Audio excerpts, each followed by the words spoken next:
Well, look, a lot of people say the way to judge a society is how it treats its most vulnerable members. This is a question of what do we do for 1 or 2% of New Zealanders, which we know from overseas, are going to be in the position where the best palliative care in the world can't help them.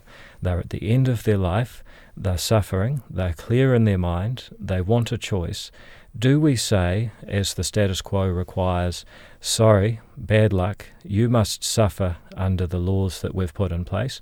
Or do we say we're going to emulate a growing number of jurisdictions around the world, most recently our cousins across the ditch in the Australian state of Victoria, and say to them, we can design a law that gives you choice, that allows you to go on your terms in your timing, because it's your life and it should be your choice. But people are worried about safeguards and doctors. In particular, you've got 1,000 doctors signing a petition. Now, that takes quite a bit for them to actually bother signing, putting their name to it, saying they don't like this.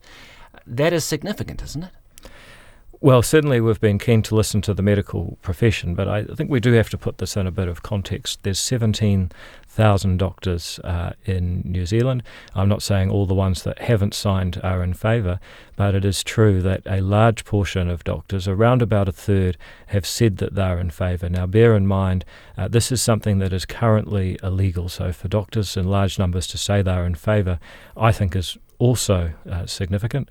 And for those doctors who are opposed, they can conscientiously object. You know, this is the end-of-life choice bill, and that's not only for patients, it's also for doctors. If they want to object, they can do that under this legislation. But you've got to find, so your bill has, you need 2 doctors, right? So that's right. Yeah. So is there a danger that you might, in some areas, some places, people would struggle to find 2 doctors, given that there are plenty that don't support this and would be able to conscientiously object? So there's only been one poll of doctors' attitudes towards not whether they support the bill in principle, but whether they would professionally be involved.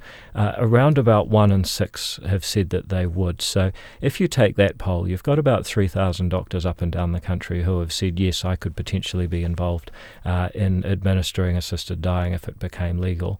I think potentially in some very remote areas, people would struggle with access, but I think it's important that we don't drop the standards. The safeguards are very rigorous. They're modelled on what has been done in jurisdictions such as Canada, such as Victoria, and many states of the United States. The 2-doctor model is a critical safeguard so that we know that these are people who genuinely are ill and at the end of their lives, and people who are mentally competent in making their own decision.